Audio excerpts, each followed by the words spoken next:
stands out even more when you've been giving that leadership acumen as an assistant on the bench, right? So, when you look at it, he's developed really good players. He's developed Rudy Gobert. He's developed Karl-Anthony Towns. He's helped develop, Anthony Edwards. He's helped develop players. He's known as a really good communicator in regards to that one. So the extensive experience that Micah Nori does have instantly makes him a really good head coaching candidate. Now, on the flip side of that, we see some long-term assistants get their shot at head coach and not work out. That's a possibility, right?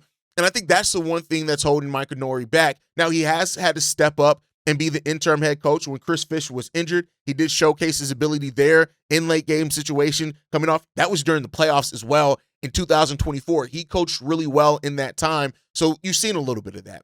So Micah Nori, when you look at building and bringing over a culture, trying to build a culture with the Bulls do need, we haven't had a culture that's worth fucking talking about in a decade plus, right? So if you're trying to build that, it seems like that. And I do like the parallels with Micah Nori and Tom Thibodeau because that was the last time it really felt like we had a positive culture here with Chicago. So much so that it became the players versus the front office. Then the front office felt like they had to get his ass up out of here, right? So those are the type of things that you're looking at.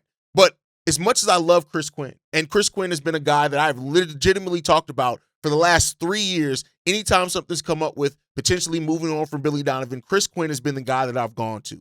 Micah Nori and Tiago Splitter have now become almost right up there with those guys. Listen, and maybe I'm getting caught up in the moment.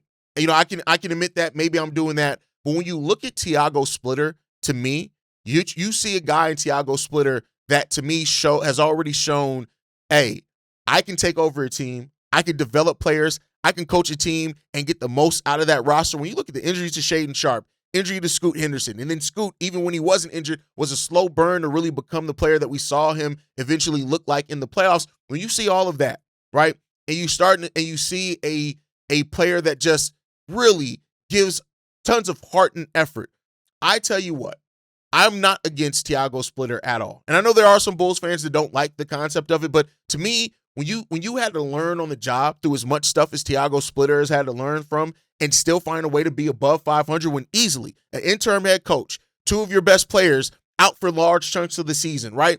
That season, if that season went left and they would have won 26 games, nobody would have blamed them for it because of everything that's going on. But then on top of that, you have a player like Denny who have his breakout season. You have Scoot Henderson have a breakout playoff run. You have all those things happen under an interim head coach that apparently, their owner doesn't want to keep.